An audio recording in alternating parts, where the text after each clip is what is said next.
So welcome to another series of our networking, but this time we will be reviewing our last semester's networking. So this is the CCNA 1 Introduction to Networks. Introduction to Networks. So we will be just reviewing this 11 chapters. So we'll start with chapter 1.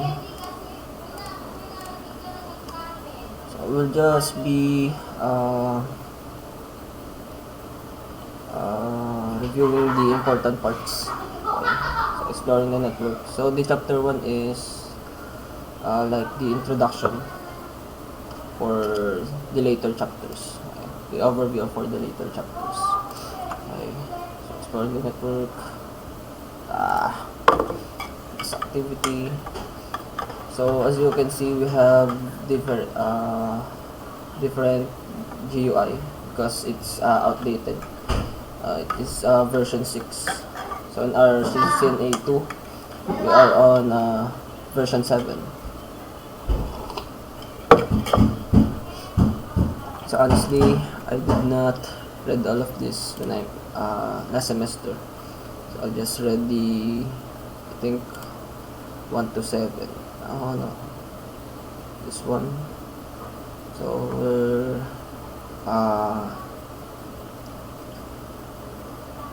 need to review this later chapters. Okay. Introduction is not very essential. Okay. Exploring the network. Plus activity. Networks in our daily life.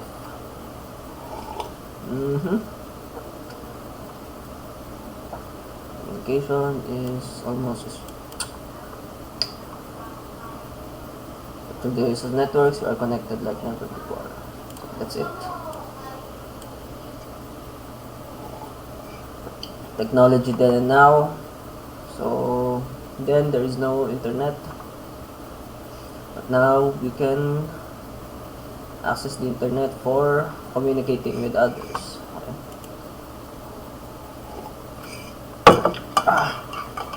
No boundaries. Let's see. No boundaries. Through the internet, we can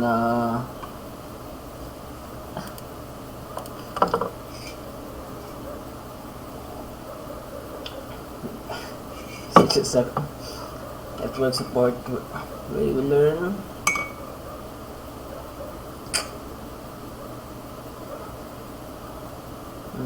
online distancing has removed geographic barriers and improved student opportunity. Okay.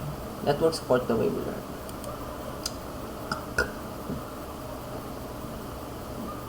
Network support the way we communicate.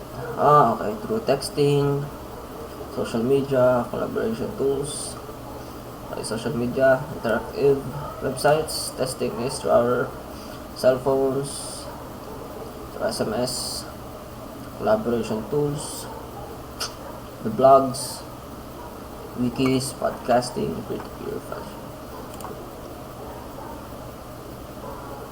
Support the way we work.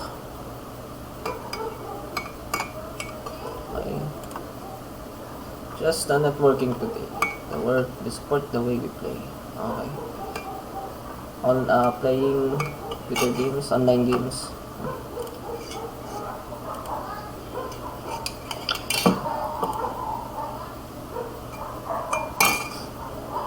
Networks of many sizes. Okay, we have small home networks, small office, medium to large networks, and worldwide networks.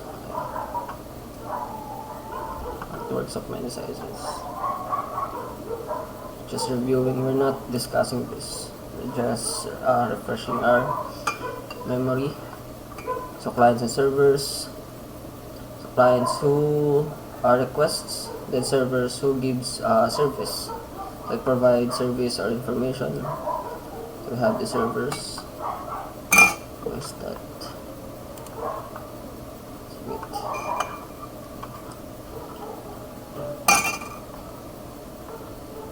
let's see, file client.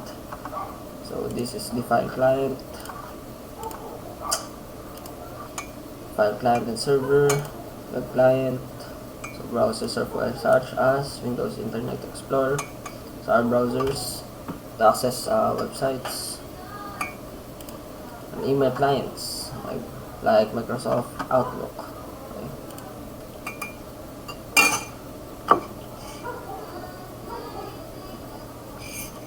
Peer-to-peer,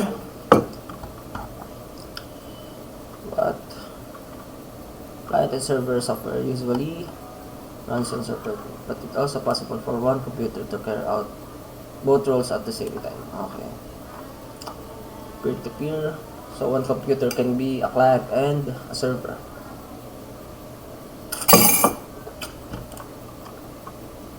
Overview of network components. Okay. See.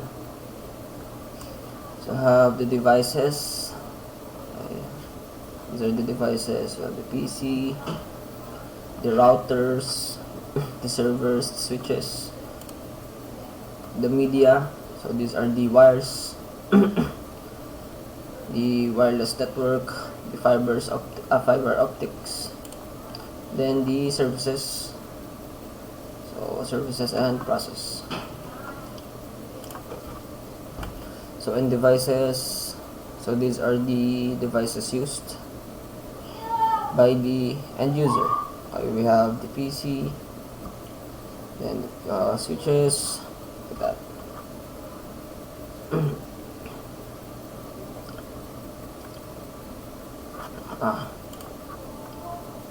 Intermediary network device. So devices connect the individual and devices to the network connect network form an internet network. Okay, we have the wireless router, the switch, the router, multi-layer switch, and firewall appliance. So these devices connects and networks and devices. Network media. So these are the channels. So provides a channel over which. So we have metallic wires within cables, fiber optics. Then we also have the wireless channel. So from the wireless devices. Heist CCNA1. So network representations. So these are the icons from the tracer. So I have Cisco, so desktop computer, laptop. So these are the end devices. So these are the devices we used. Intermediary devices. Okay. They used to connect these end devices. Then the network media. So it's the channels, wireless and or one media network. So these are connected into their NICs.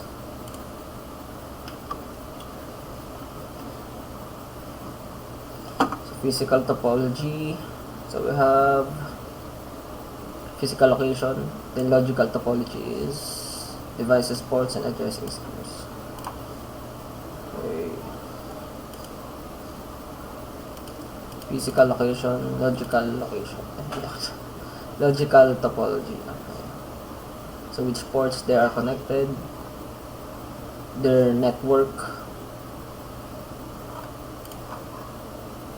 activity, network components, applications, functions.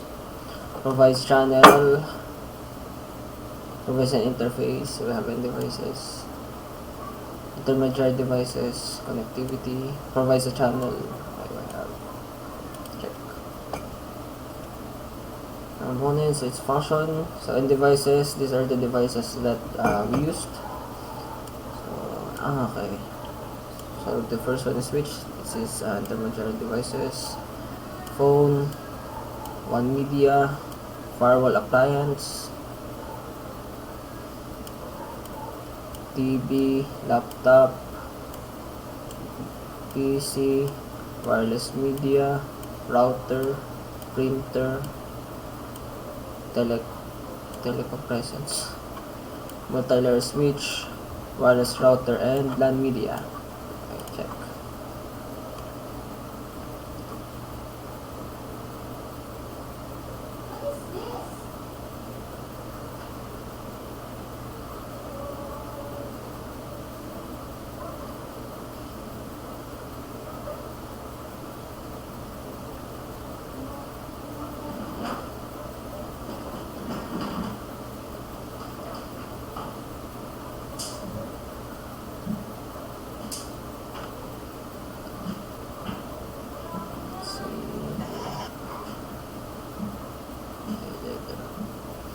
Okay, next.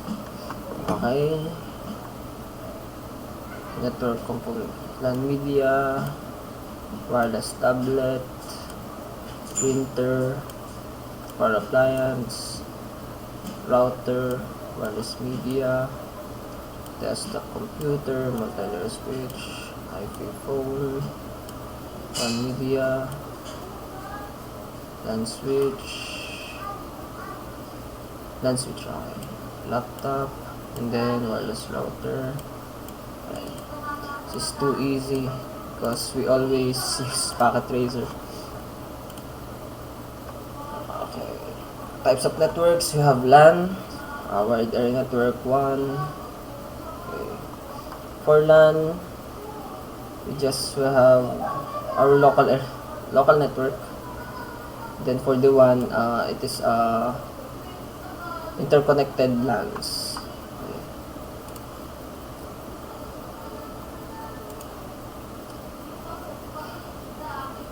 So we have LAN, okay, small geographic area, the wide area network. Okay, one. So it spans a wide geographic area. Provided by our usually managed by SP service providers or internet service providers. Okay. The internet, worldwide collection of interconnected networks. So interconnected LANs and WANs. So that is the internet, the largest one. Intranets and extranets. So internet is the network accessible by the company. So it's only the network that is, let's see, so a private connection of LANs that belongs to an organization. So we have the for the extranet is secure and safe access individuals who work for different organizations. For example, a company that is providing access to outside suppliers and contractors. So they used a part of their this extranet access to the organization's data. Okay. Then the internet.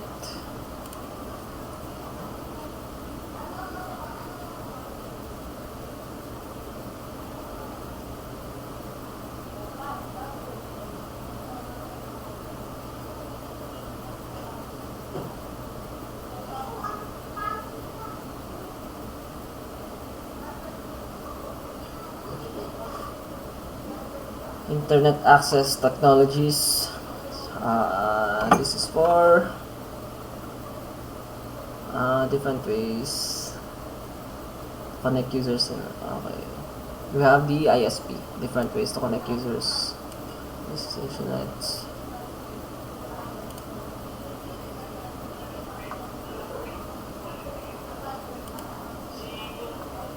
Okay, we have the internet service providers. Okay, home and small office internet connections. Okay, we have the DSL. So most commonly used on home. So DSL, cable. DSL. So for cable, we use the cable like in the television. Cellular is, I think, cellular data. The satellite used to provide internet access to the places who does not receive wait, in those areas that would otherwise have no internet. Okay. Very good. All the telephone, phone line, and the mall. That's really important. So business internet connections, they require more higher bandwidth. Okay. Dedicated list lines, Metro Ethernet. They also use DSL, but I think there are more at the higher speeds or more bandwidth. So the satellite.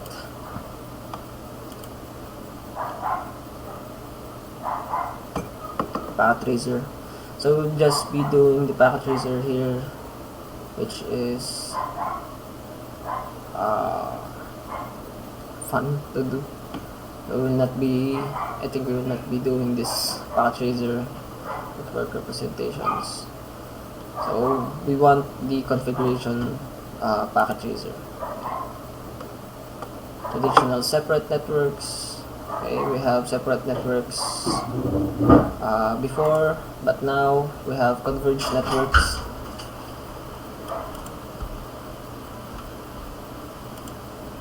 So network architecture. So this is for reliable networks. So we have fault tolerance, scalability, security, and quality of service. Okay. So fault tolerance. So redundant connection allows for alternative paths. If a device or a link fails, the user experience is unaffected. Okay. So there are, so one that limits the impact of failure. So that fewest number of devices are affected. That's it. That is fault tolerance. Scalability. So our network is scalable. So it can expand quickly to support new users and applications without impacting the performance of the service. Okay. So I have additional users and whole networks can be connected to the internet without degrading performance for existing users. Okay, so as in the example here, so I think we added some new network. So the network are scalable. So quality of service. So quality service is more on prioritizing type of a type of communication. So most commonly, okay, let's see. So streaming media will need priority to maintain a smooth and interactive user experience. Okay. So streaming media gets more priority than web pages. So accessing web pages.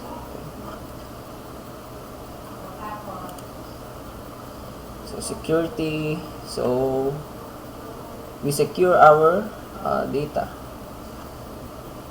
Secure our data and also our devices.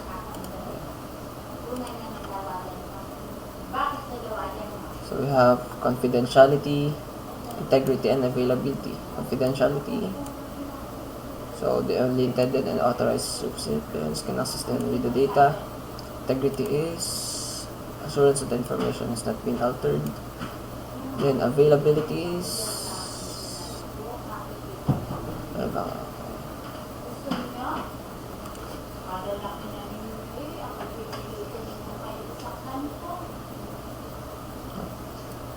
so activity network architecture requirements.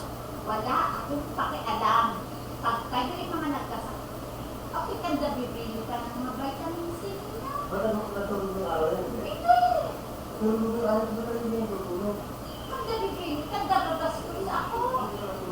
So network should always be available. Fault tolerance, priority. So priority is quality of service. Then must be protected. Must be security. So developing a plan for priority queuing. So for priority we have quality of service,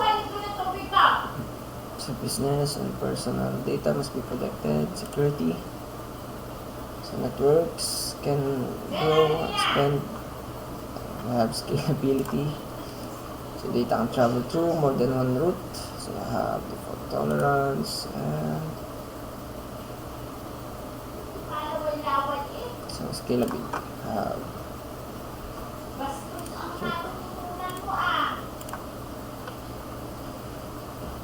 So we have the new trends beyond online collaboration, video communication.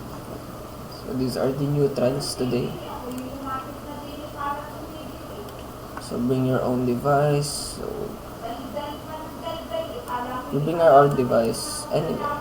So we have the laptops, the cell phones. So these are the device we bring anywhere to connect to network.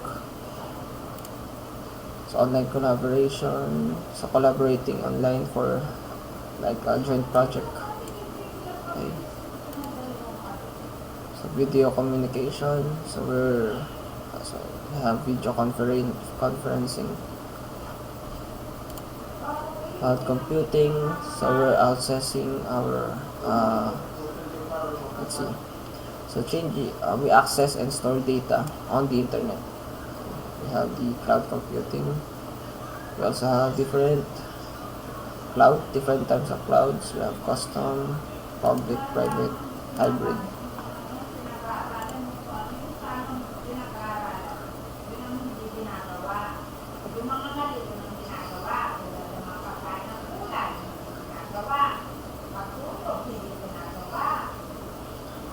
So technology trends in the home.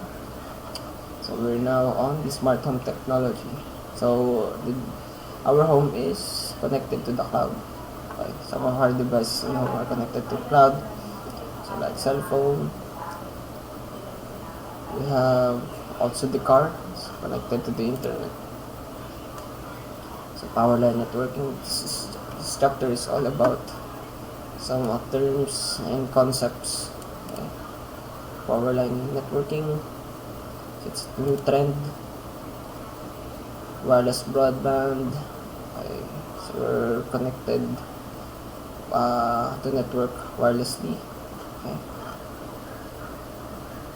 DSL or cable. So wireless may be another option in many areas.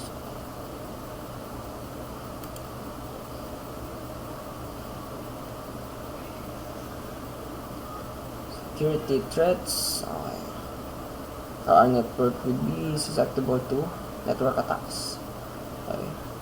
We have the most common external threats to networks include, so we have viruses, worms, and Trojan horses, spyware and adware, so it runs with ads, zero-day attacks, first day data vulnerabilities, hacker attacks, DOS attacks, slow or crash, data interception and theft, and identity theft. We're just reviewing this. So we have also security solutions. So we just install an antivirus or anti-spyware and firewall. Okay. So it's used to block unauthorized access to the network. Activity, network security, terminology. We have caches. So we have the DOS attack, secure connection. So we have the VPN, we have the firewall, the zero-day, and terminals. It's too easy. So Cisco network architecture.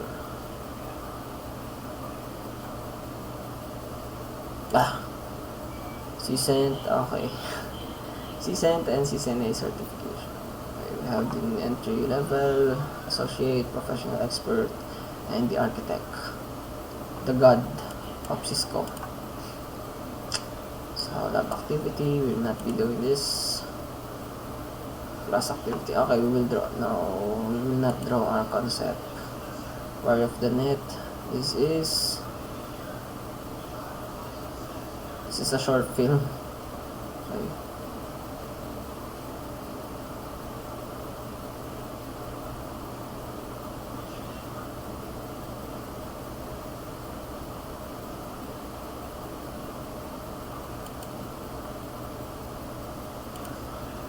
Warriors of the Net.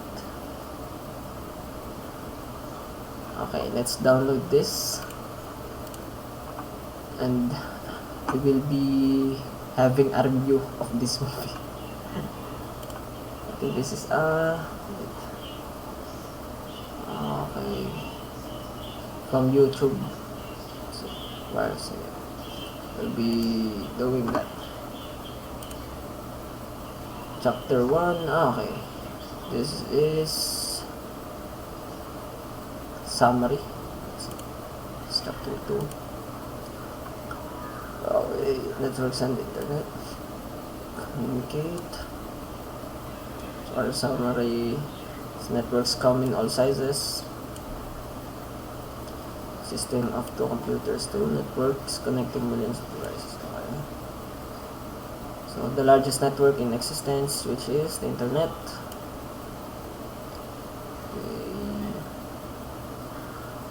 So the network infrastructure so provides stable, reliable channel.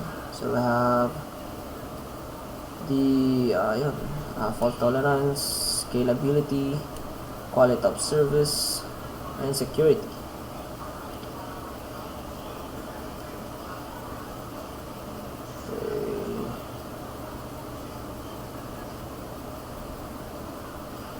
Okay, I think that's it. So for the chapter 1, just